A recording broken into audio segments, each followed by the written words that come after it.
And now, without further ado, and Halima, you could talk more about your background if you like, but Halima Taha is an art professional whose curatorial, art advisory, appraisal, strategic planning, and professional speaking services develop corporate, academic, and civic programs and audiences. She is best known for her groundbreaking bestseller, Collecting African Art, Works on Paper and Canvas, the first book to validate collecting fine art, printmaking, and photography by Americans of African descent as viable assets and commodities within the marketplace. And it's also has been used as a choice PBS membership incentive.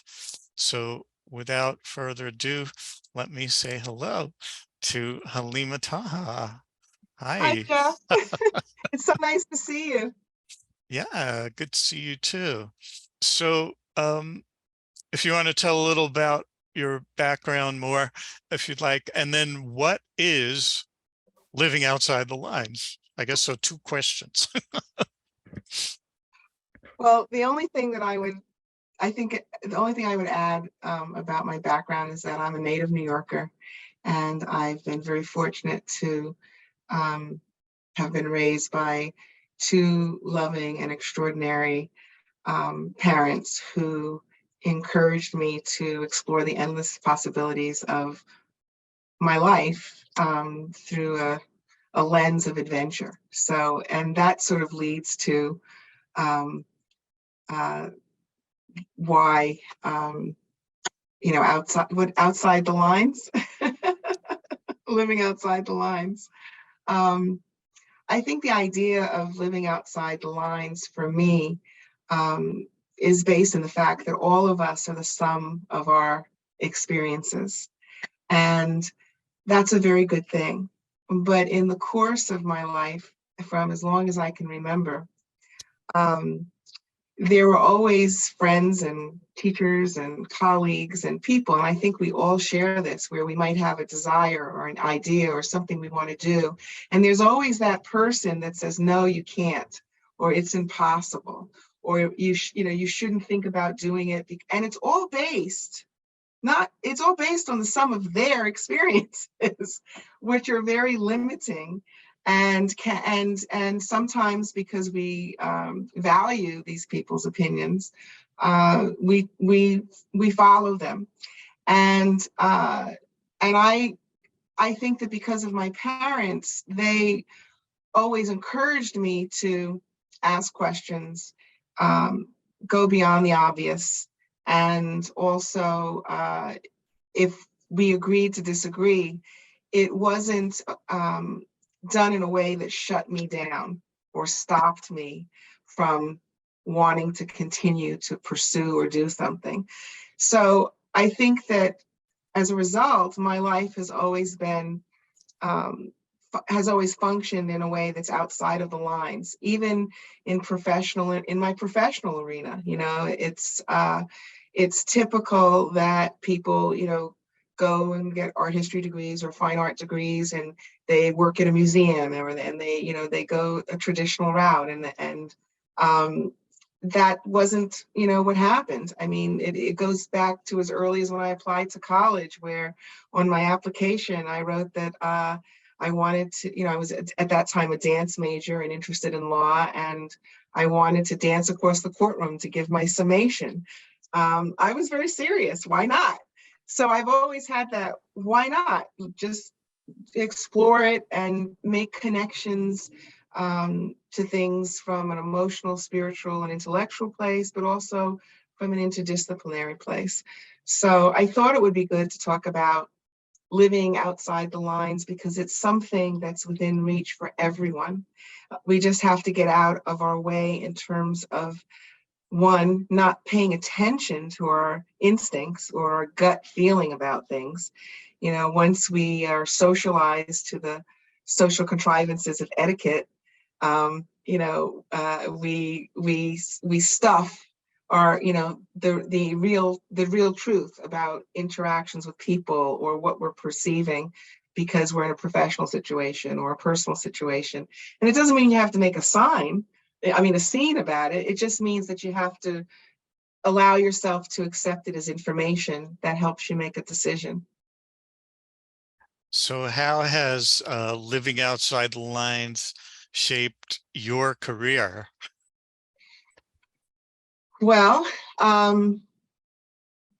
as I said, originally I was interested when I went to college in becoming an attorney, and I also love dance.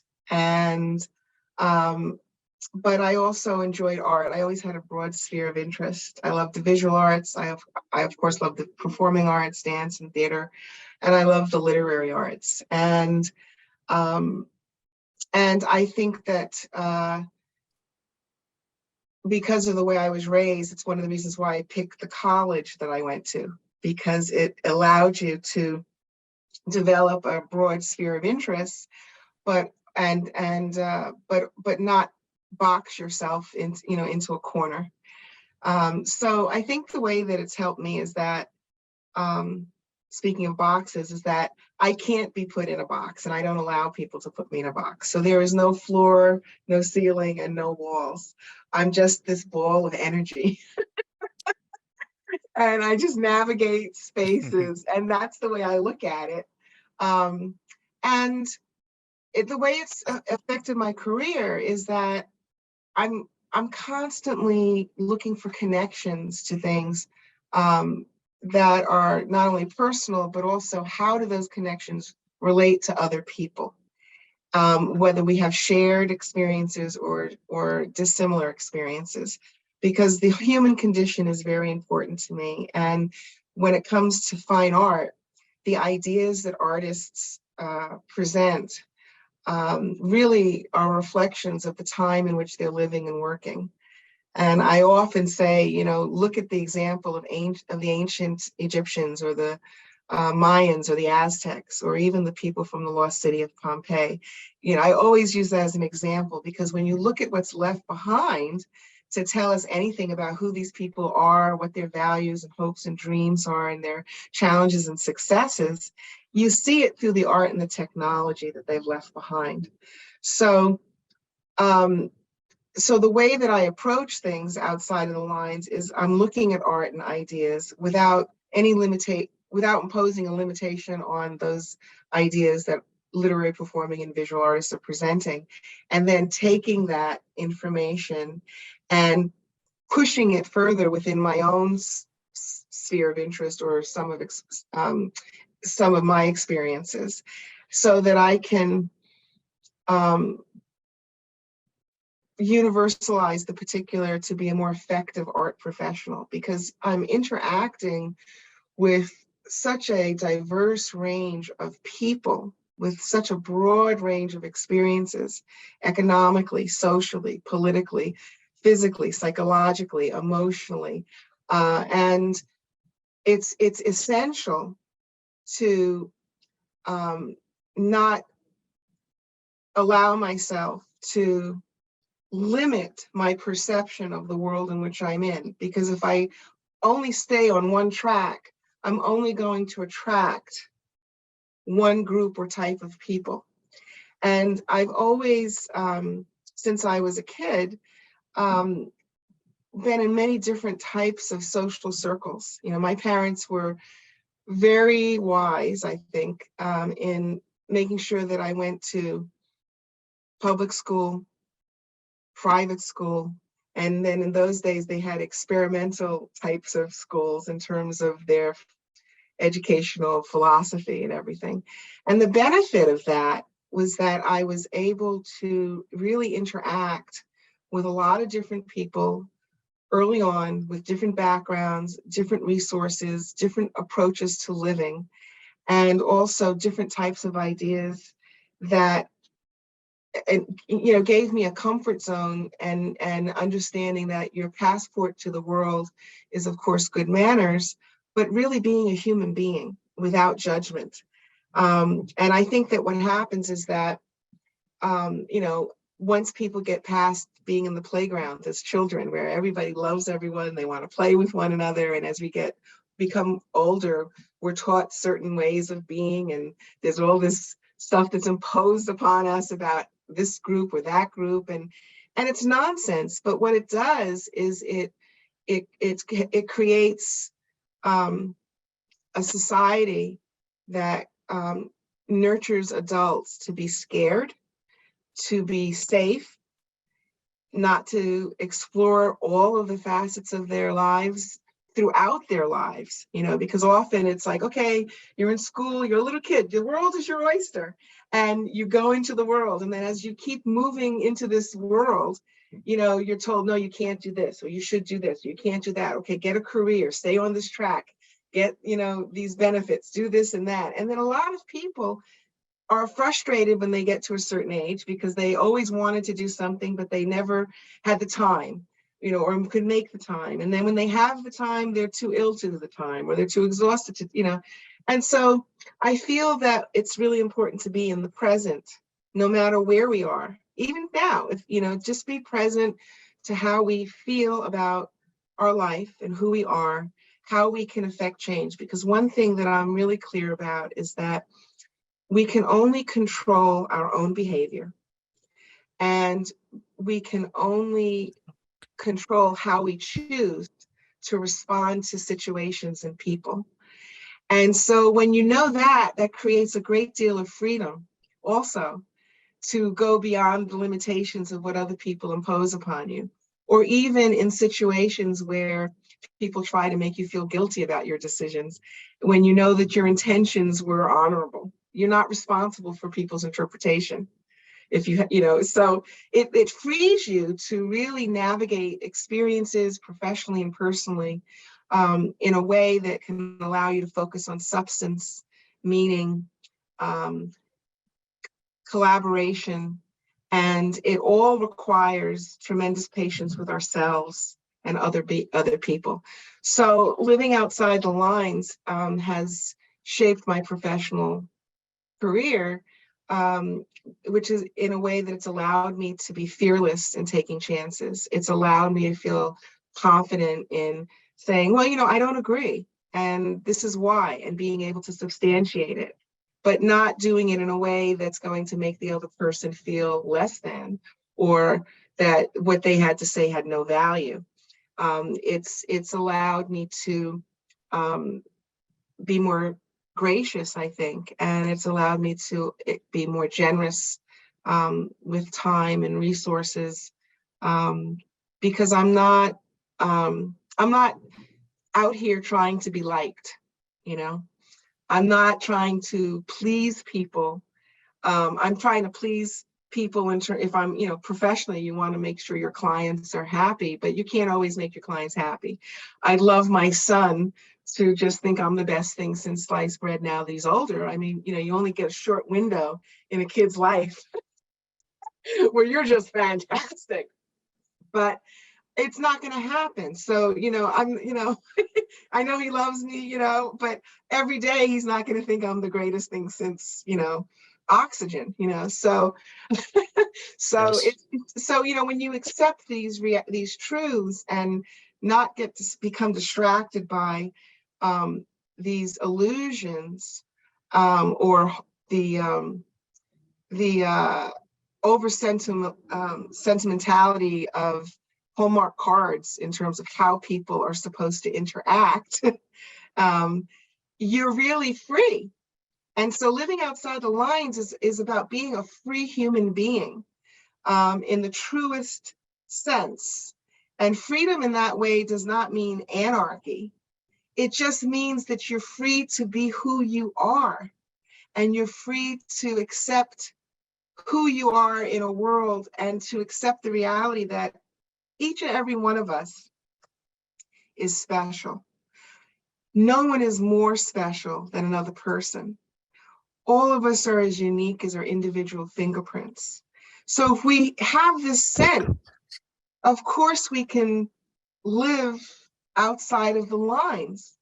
And these lines, I'm not talking about social norms and mores, based on different cultural traditions. I mean, this is about human behavior in terms of these lines. So all human beings, limit themselves and others within these lines.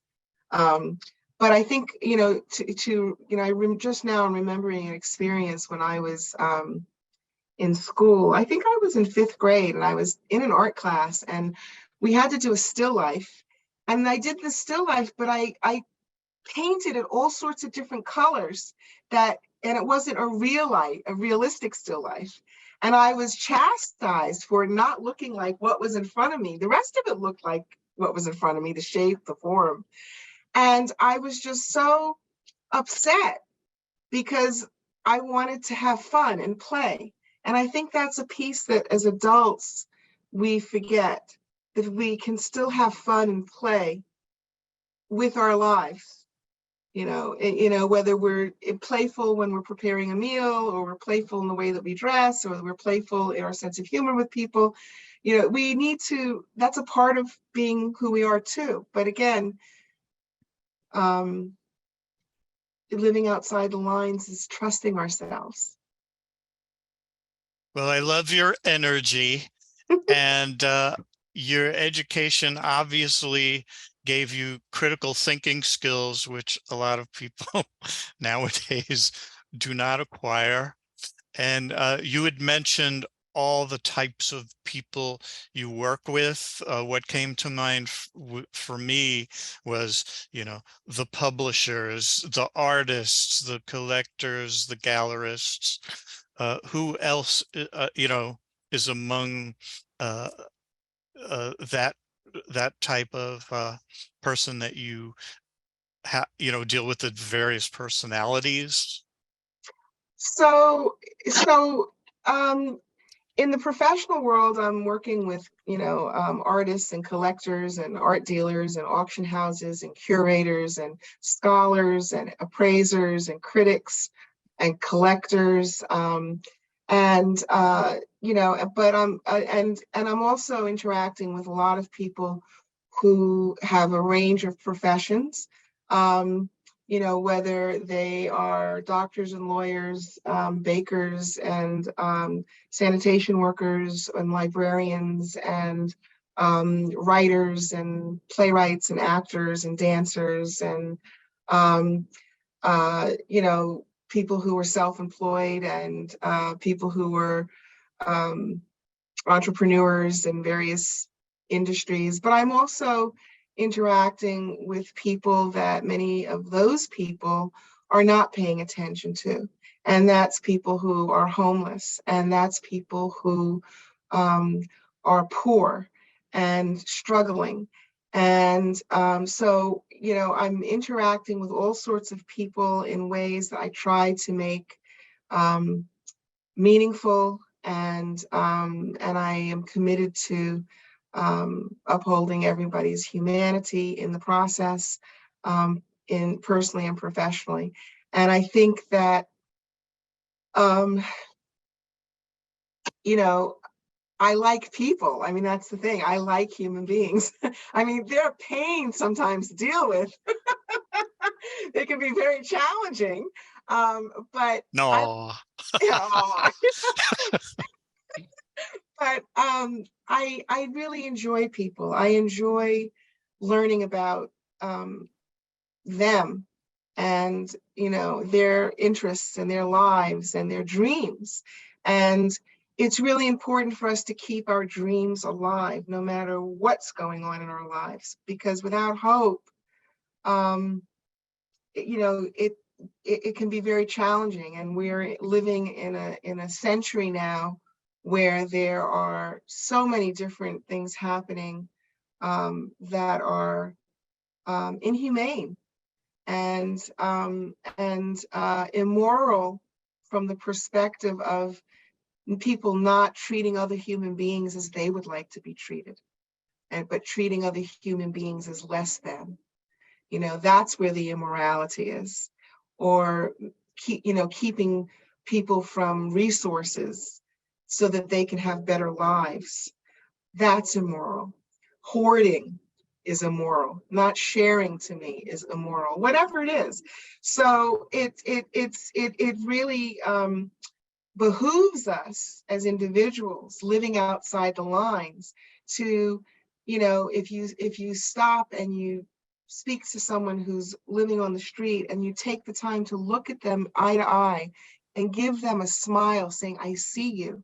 Take them, let's go get something to eat. Let's talk, treating people as a human being and not being concerned about what the people walking around who you don't know and don't know you care about you stopping to talk to someone that they have devalued, you know? But a lot of people are interested in doing something for someone, but they're more concerned about how other people perceive them, and that's a very simple, basic kind of thing. But also, in businesses Hmm. where, there's corporate culture, there's business culture and all that, but knowing what the right thing is to do, but going along with a decision that's not necessarily going to fulfill the company mission just because they don't want to be different. There's nothing Yeah. wrong with being different if you bring your humanity to it. There's Mhm. something, and there's an issue or something wrong when you're being arrogant and you're being egotistical. That's Yeah. different. Well, you're not just we could get to I know that we said in our blurb that there'll be some collecting tips, but Sure. you're not just bringing the American perspective on, on the poor and homeless and things like that. You've actually been traveling. You've been, to me, you're like a world traveler.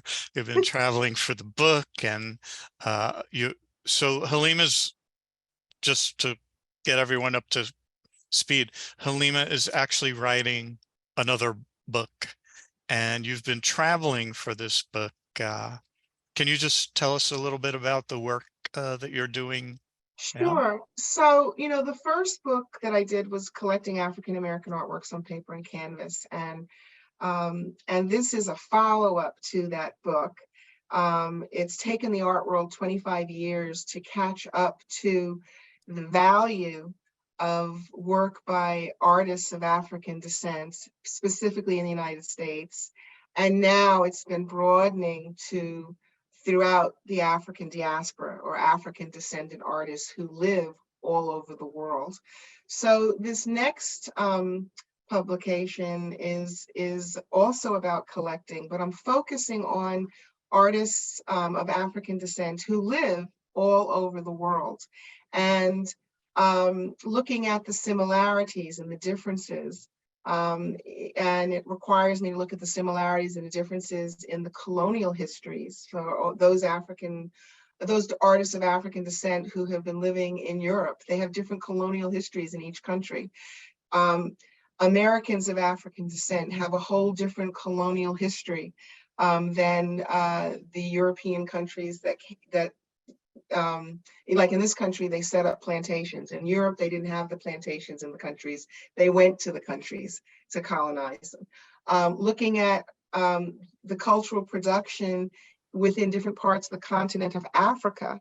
I will be going to South America. I will be going to Central America. I mean, a lot of people don't realize that people of African descent are all over the world, particularly Americans. You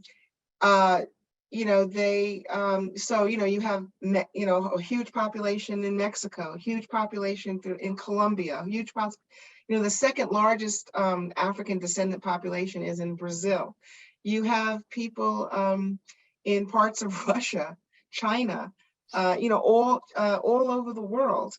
And so what you're looking at different ways that there's been cultural assimilation, how that impacts the ideas of African descendant artists worldwide, in terms of language. Most people outside of the United States and particularly in Europe and in Africa are polyglots. They speak whatever the colonizers' language is and other European colonial languages, plus their indigenous languages. This is something that Americans don't do. They're arrogant. You must come here. You must only speak English. So immigrant families historically since the 19th century would have their children not even speak their indigenous languages from the early immigrants from Italy and Germany, and other parts of Europe that came here, and they weren't bilingual. They only spoke Mhm. English, whereas it's important for people to speak more than one language because of what it does to the brain center in terms of cerebral hemispheric asymmetry, left and right brain function. Mhm. You also perceive things differently, and you have a much broader perspective. It's the same thing with people who are bicultural. You have people who may have parents who are of European descent and of African descent, um, and the perspectives are very different. So it just broadens, the way that you look at things and experience things. So Hold that this thought because we have a couple of questions coming in. okay, I'll save the question about art collecting when we talk about that. okay. But for now, Philippe says, "Hi, Halima. You are very generous with your time and energy. I was just wondering, how do you manage boundaries? I only ask because it's something that I struggle with. Is it an ongoing struggle?" Well, hi, Philippe. It's so good that you're here. Philippe is an extraordinarily talented artist, by the way. And he was also a part of the In the Paint art a program and event that the Los Angeles Lakers initiated to exhibit and highlight different artists. And he's very talented, and I'm really glad that he's here. And boundaries, yes, boundaries are very important. We have, and how do I navigate boundaries? Um, I think that I think it's simple in the sense that it's about capacity. That's how I define boundaries. Um, you can't have expectations of yourself beyond your capacity, and therefore you don't allow people to impose expectations upon you that are beyond your capacity. That's one way of creating a boundary, because it's not in you. Also, it's also paying attention to other people's capacities to know how to speak to them to set your boundaries.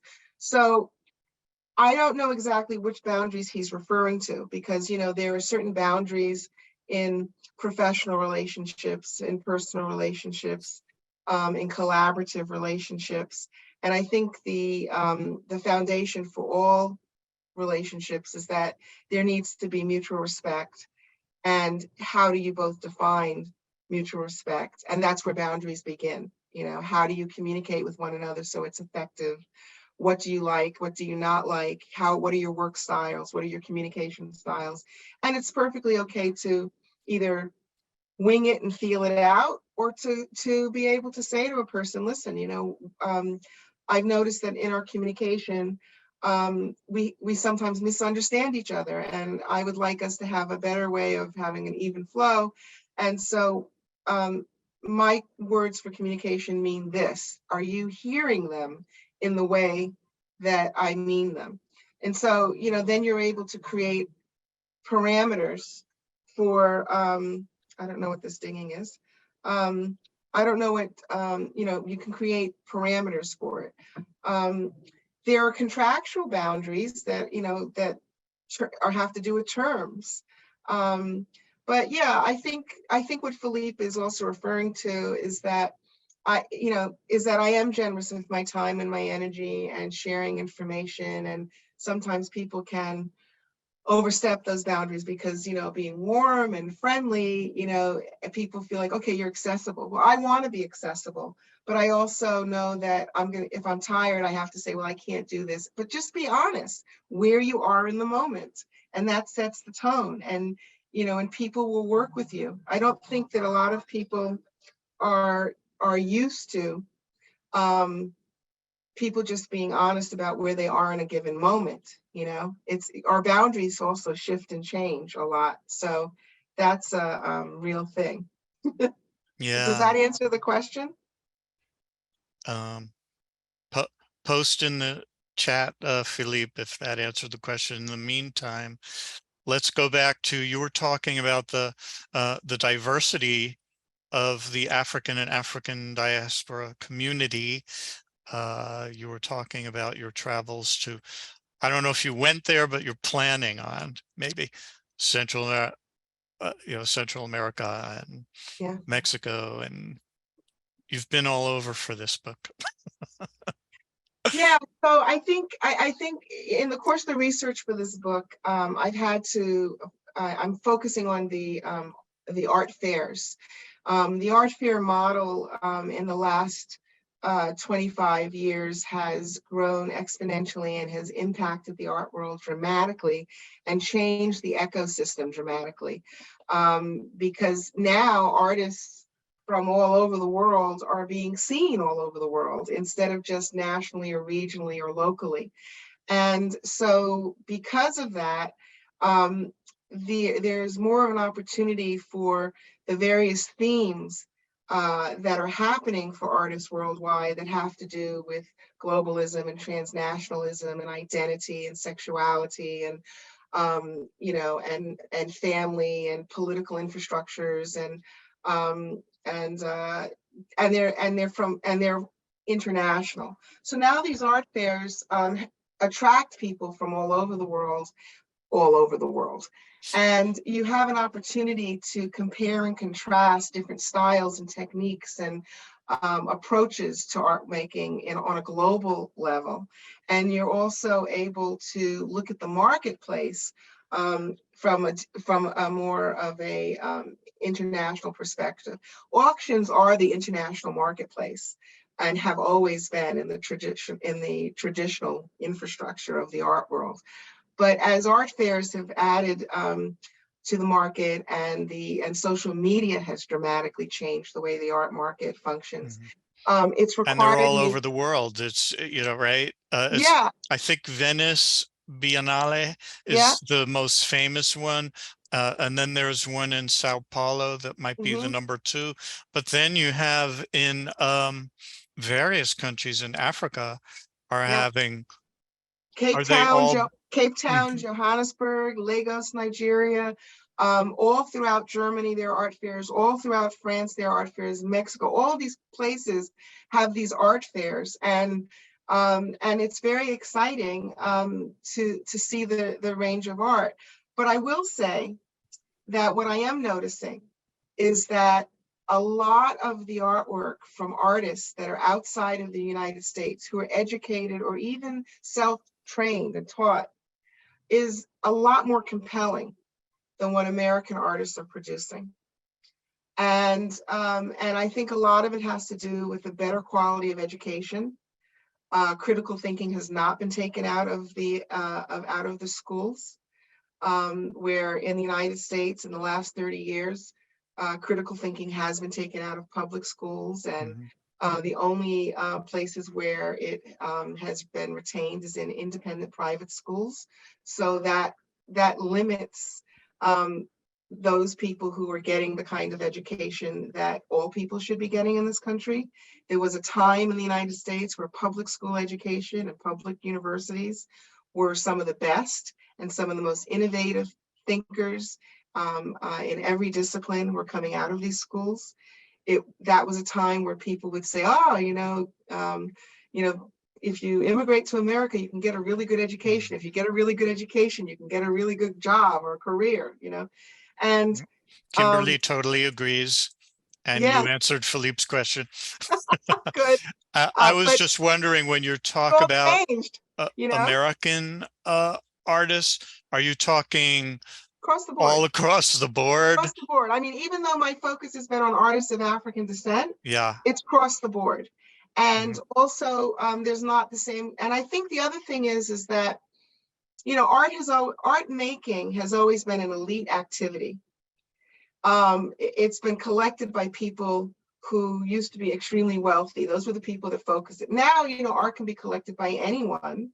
You have mhm, major collections that have been put together by civil servants who make limited income, but they forfeit certain things. They're not going to go out to dinner X number of times or buy X number of shoes, and they put collections together, and you can build collections by paying over a period of time, making installments, which is a great thing to do because it is a viable investment and a commodity, but you're not paying interest on those installments. That, you know, I think that's the only thing you can buy without paying interest on those timed types of payments.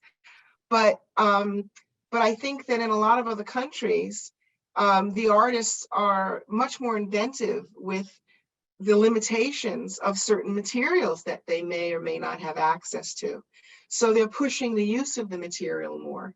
You know, Americans like to be comfortable, you know, and they have all sorts of excuses, you know, about, well, if I had this, then I could do that. And if I don't, they don't think about, okay, well, I don't have it. So how do I make this limitation work for you? You know, I mean, a case in point, you know, this project, this was a very expensive endeavor. And whatever advance I would get from the publisher would not cover the cost of airfare, accommodation, entry, food, you know, and I'm not doing it, you know, like 5-star, you know what I'm saying? It's nothing like that, but it still costs money. So I need a team of people, because I'm dealing with thousands of interviews, thousands of pieces of art. And it was very difficult to try to raise the money for that. And even with the publisher, I wanted to hold off on taking a contract, because then they'd give me a little bit of money and then I'm going to over promise and under deliver. So I felt that it made more sense to get as much as I needed to do, even though it's slower, so that when I take the contract, I'm in a situation where I can deliver and it with excellence. And so I had to rethink, you know, how do I approach this? And in an uncomfortable way, you know, and that's fine, because you want to do it, but it forces you again to think outside the box, outside the lines, you know, to force yourself, well, if I can't have this, well, I guess I can't do it. You know, that's not Wow. true. So I I'm want to doing hire it. you an intern. Pardon? I want to hire you an intern. Soon soon come. I mean, right That- now, it's coming. You know, right now, what I had to do was say, all right, how can I approach the research and what I need that only I need to do and I can do, and the other stuff that I need help with, I can do it on the back end, instead of doing everything simultaneously or Mhm. doing one thing before the other. It's like, you know, it's like cooking. You know, oh, I ran out of this ingredient, but I'll pull this one in, and oh, let's do this, you know, and it's like a gumbo, you know, it's a very, or a pepper pot, you know, you're just adding and subtracting and you use what you have. And usually those are the best recipes. Improvising, yeah. Yeah. Yeah. So, yeah, let's turn over to the collecting. Um, First, we'll start with my question, and then we'll ask Gregory's.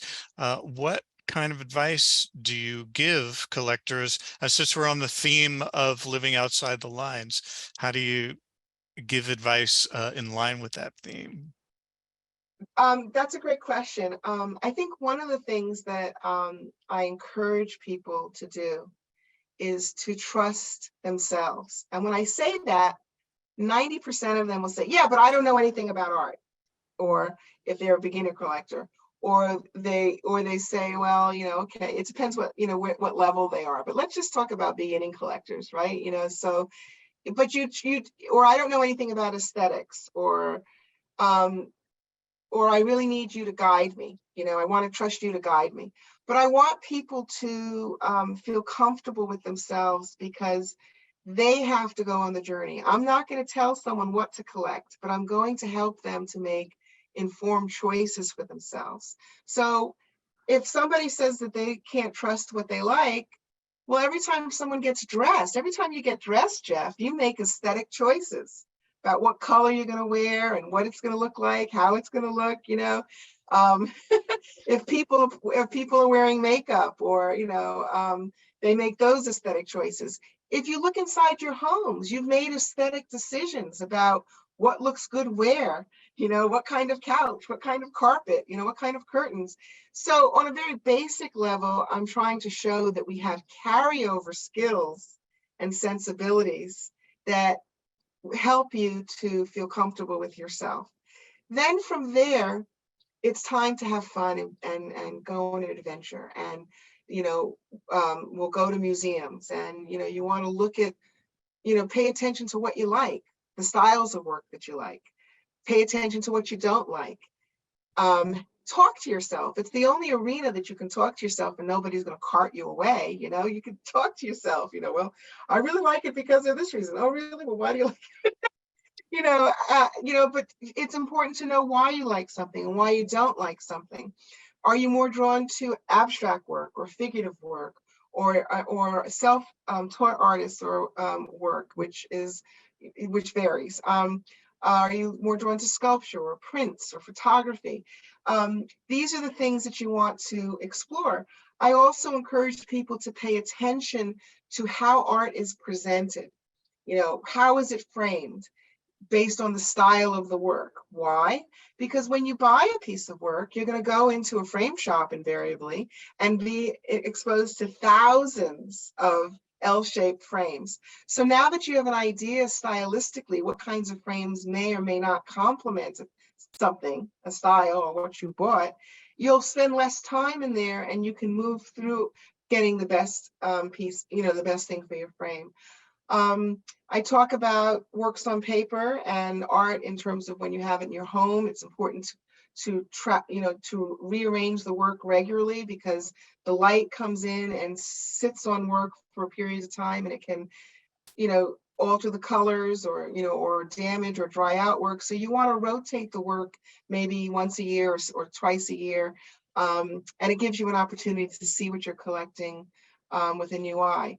Reading art publications, Art News, Art in America, the International Review of Art, and Hypoallergic Online and other online publications.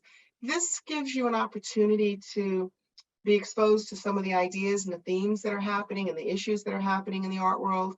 You also become exposed to the way that art is written about and critiqued. And it allows you to broaden your understanding of the whole arena. I often encourage people to start to build a basic library. Most art collectors become bibliophiles automatically for reference purposes. So it's good to get a good history of world art book in your collection. It's good to get a history of photography, a history of printmaking, a history of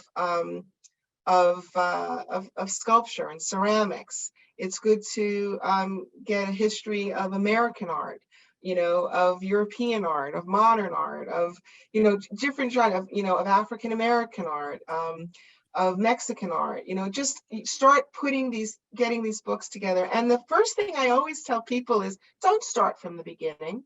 Don't open to page 1 and start reading. These are art books. Open the book and start looking at the pictures first. Just start and take that time to just enjoy the artwork. All right. And then as you're going through the pictures, you can start reading any of those books in the middle of the book where you're interested. And eventually you'll get to the whole book. It's not like reading a novel, or a short story where you have to follow it to the apex, and then there's the grand denouement at the end, it doesn't have that kind of arc. Start wherever you are and read from that point, because when you're collecting, you're going to develop your own expertise based on what you like. And this means that your collection will become even more special, and it may fill the gap of a major museum, and then years later you want to donate it or you want to sell it to fill that historic gap based on your expertise. So don't, my mother, would probably, hearing this, it would probably, she didn't know I did this as a kid, and it would have horrified her. But it's fun, and you're outside the lines, because you're making your own story and relationship with the artwork. Going to museums, going to galleries. Galleries are free to walk in and out of and see what's in the market. See what you like. Put your name on the mailing addresses, email addresses, so you can be on the mailing list so that you can go to the shows and the openings. People collect for a lot of different reasons, Jeff. You know, some people collect because they really just want to decorate their homes and their offices. That's it. Then there are people who collect because they really enjoy the social activity of interacting with the artists and having a relationship, excuse me, with the artist. Not that activity gives them great pleasure. Other people collect and they love the research and about an artist and a period or a group of artists, and you know, and it's like they're creating a story. They love that reason. Other people collect because, you know, look, it's a commodity and an asset. It's purely for investment purposes. And some of those people throw the stuff in a warehouse. They don't even live with it. Hmm. You know, so, you know, and people shift from all of these different approaches as they mature, you know, Yeah. in their collecting. And then So also I know like to the go, reason. Know the reason you're collecting. Like, yeah, you know, know and your that's good. purpose. And Yeah. know that you know it's going to change. I mean, sometimes people start and they're just so excited and it's very eclectic. That's okay. Other times people have a theme, a historic theme, a gender theme, you know, an aesthetics theme, a period theme, a material theme, you know, and sometimes they have multiple collections going on. Hmm. Um, Or a type uh, of media theme. yeah, and also paying attention when you go into art fairs or galleries, you know, take a look at the prices. Know that those are the asking prices. There's an expectation that you're going to want some sort of discount, you know. It's, you know, that, so know that you can negotiate, you know, a 10% discount, 15% discount. You may be able to negotiate more if you buy what's called a block sale, multiple pieces at one time. And, you know, but it also really depends on how that dealer acquired the work. You know, they may be selling it for a collector, so the profit margin for them is very limited. So their percentage of what they can give you as a discount could be limited. It's important to know that you must respect the artists. You know, don't go to an artist studio and you know, and try to get the work for nothing. You need to know what the market is for the artist. And the artist, let's say they like you have to respect the artist. And the artist says, you know, I'm gonna take 50% off, you know, or 30% off. I really like you, you know, you know, whatever. Make sure you get a receipt that says the original price, let's say $10,000 minus 50% balance to $5,000, because your appraiser is going to need to know what the real market value is from your receipt. You're also protecting the market for the artist, you know, as well. And you know, and I encourage collectors to be very respectful of artists in terms of, you know, it's different when you go into a studio and you're looking at their work and then you start dictating what you think they should do. You don't do that. Mm. I mean, Wait, collecting. let's skip Mhm, ahead to Gregory's question, sure. which is, I own a collection of fine art created by the African American artist known as Masood A. Warren. How do I go about seeking an appraisal and perhaps sell? Okay. That's a very good question. The first thing anybody needs to know when they are going to try to reach out to an appraiser is the purpose of the appraisal, because there are many different types of appraisals and the mathematical calculation is different based on the type of appraisal. So when you speak to an appraiser, you must say, I need to have an inventory appraisal, and or which is basically the fair market value. And this would allow you, if you have the intention of selling the work, to know what the fair market value for that work is in the marketplace. But if you are saying, but I need an insurance appraisal, the appraiser will get the fair market value, but they're going to add more numbers to it. And the insurance appraisal is going to be higher than the fair market value appraisal, because you are talking about replacement cost, that if it's damaged or stolen, your insurance company has to give you enough money to buy something of comparable value. There's also a donation appraisal if you're donating it to, for tax purposes. There's equitable distribution if you're in a divorce and you need to know the value to distribute equitably. There's a lot of different, so those are the main types of appraisals for fine art.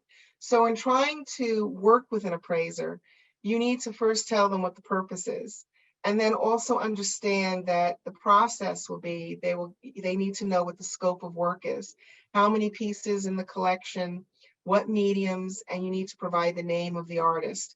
It may take an hour to an hour and a half to do a comparable economic analysis per artist, which means that they will be looking at auction records. They will be contacting dealers all over the world. They will be finding out of comparable size and medium of the piece, and then they create an average to come up with some of the numbers for what the final number will be. That takes time. They have to come and take a photograph and measure the piece. They have to inspect the condition of the piece. So you are going to pay for them to come to do an on-site visit.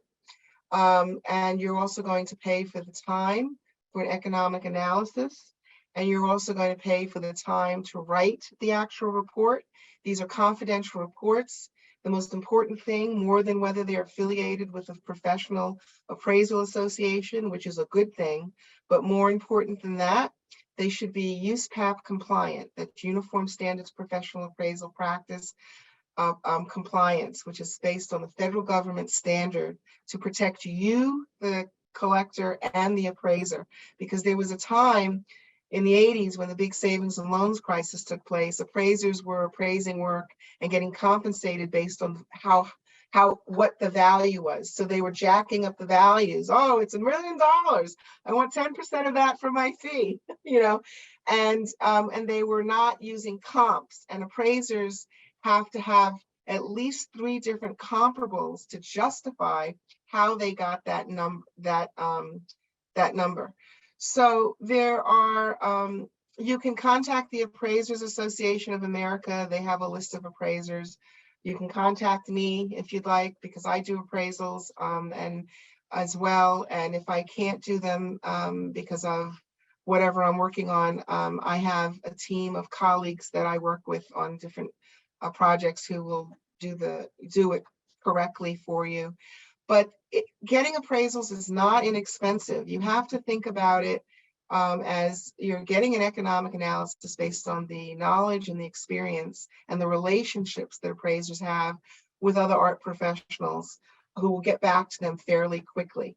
So it's like hiring a CPA or hiring an attorney. So the fee structures vary in terms of what the hourly rate is. And, and depending on the size, they can make it more cost efficient in terms of just giving you a flat day rate instead of an hourly rate. You can negotiate all sorts of things. But one, you need to know the purpose of the appraisal, what the scope of work is, has to be clear between you and the appraiser.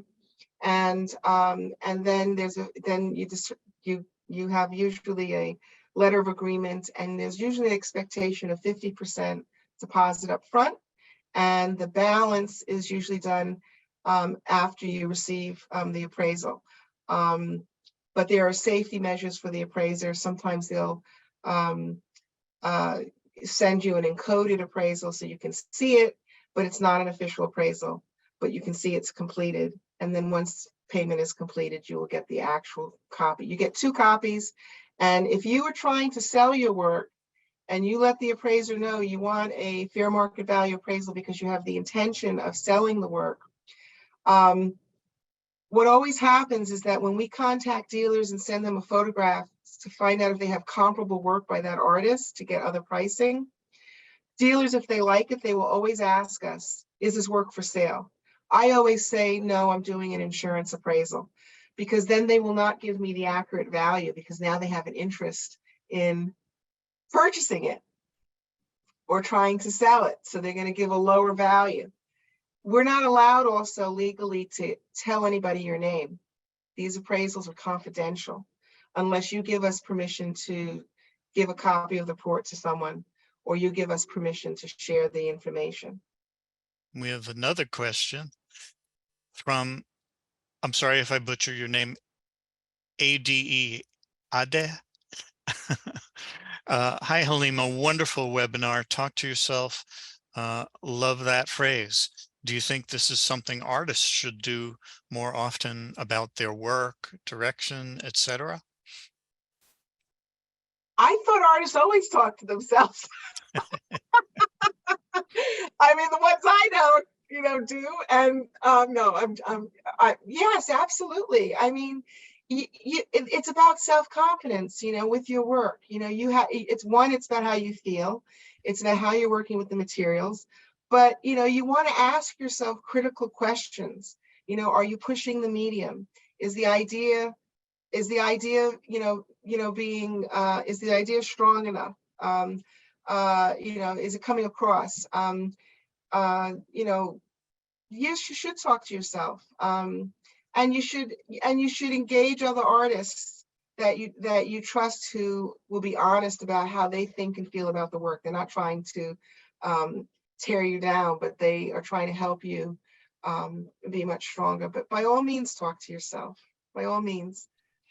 I'm so glad you're here. Okay. This is another one of the In the Paint artists from the Lakers program. She's another really Nice. extraordinary artist, extraordinary artist. We have a minute left, and I just wanted to ask you about some photos.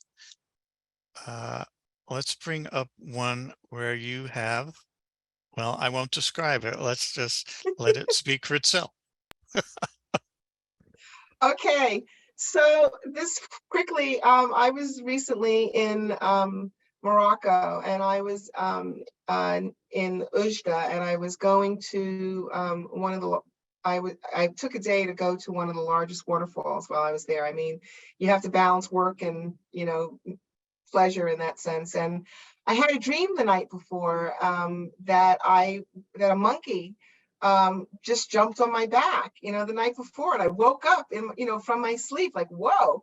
And then the next day I'm, walking, I had to walk down all the way down to the bottom of the waterfall. And then to walk up, it's over 3,000 steps. And as I'm walking up it's all wild, but they're like, man-made steps, natural steps. All of a sudden this monkey jumped on my back. But I think that because I was relaxed, the monkey felt relaxed. I mean, it looks like we've known each other for years, but that's how that happened. And it was very special. Now that's cute.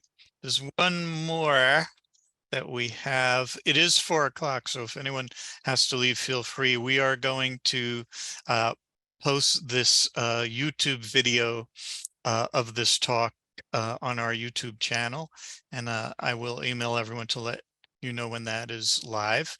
But in the meantime, you were talking about your work with the Lakers. Yes.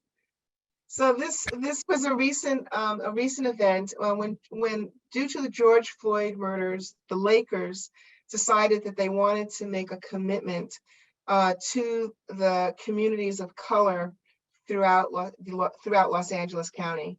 So what they did is they created a program that I was very honored to be invited to contribute to and participate in as a judge, and also as an educational consultant, where I did about 9 hours and plus outside of what they asked me to do, of workshops for artists on how to develop a sustainable practice and career. And so 10 artists, more than 400 artists applied. It was a juried selection. 10 artists would receive $10,000 to do whatever they wanted to do with it for their practice. And then another, last year it was 15, this year it was 18 artists were invited to exhibit their artwork in a curated exhibition that was available for sale to not only NBA players, but also collectors in Los Angeles. And it's a really wonderful program. And we had artists from Hong Kong, Mexico, China, of African descent, just from all over, different nationalities that were represented, whose work addressed different cultural and ethnic themes, global and universal aesthetic sensibilities. And it was just really a wonderful thing to be a part of. So this was, me just talking about with great pride in the artists this year in our second season cohort. We had a range of really incredibly talented artists, but really good people. I mean, great human beings. It was just fantastic. So, and I'm happy to say that I think that we'll all be in touch with one another for the rest of our lives. Oh, that's great. If I may, even though we're going over, Sure. ask one question. A magazine that both of you and I know forwarded some information about collecting to beginner collectors, Mhm. that you don't actually have to start by buying a piece of art. You can purchase a catalog or book from an art fair or a gallery. What do you Correct. think of that idea? Well, yeah, I mean, most collectors start collecting posters and books and records and stamps and coins and a myriad of other things, and they start their collections without much advice or training. And but for some reason, people think you have to have an unlimited source of money or resource of money, or it's a full-time affair, um, and that you have to be an expert. That's absolutely not true. You start by in a natural way. So it's natural to want to start to collect these books because that might be what in catalogs, because that might be in your price point, but you're able to still enjoy them. And you're also developing expertise. So people just start where they are. And I always just want to say this and close with this, is that when you start collecting and you have a budget, always collect the best that you can afford. Do not collect what you can afford. Collect the best of what you can afford, because if you collect the best of what you can afford, you will have a quality collection. Again, it's outside the lines. We think about, well, I can't afford this, I can't afford that. Uh, you want to get the best of what you can afford. So a lot of times you say, I can't afford it, so that means I have to get something less valuable. No, that's not it. You buy the best of what is in your price range, because there are always tiers of quality in each price range. All right. Well, that is a great way to end our talk today.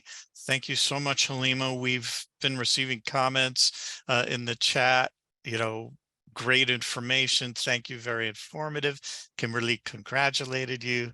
And I thank you so much. I am putting our next event website in the chat. So if people want to attend cybersecurity or solo aging, feel free to click on that link and you'll find it right there. And once again, thank you everyone for joining us, and thank you so much, Halima. This Oh, is it's a really pleasure. valuable. It's a pleasure. Thank you for inviting me. It's really a pleasure to just share Yeah. our thoughts with one another and see you. Yeah, good to see you. All right. Take care, everyone. Take care. Bye. Thanks Bye-bye. for coming.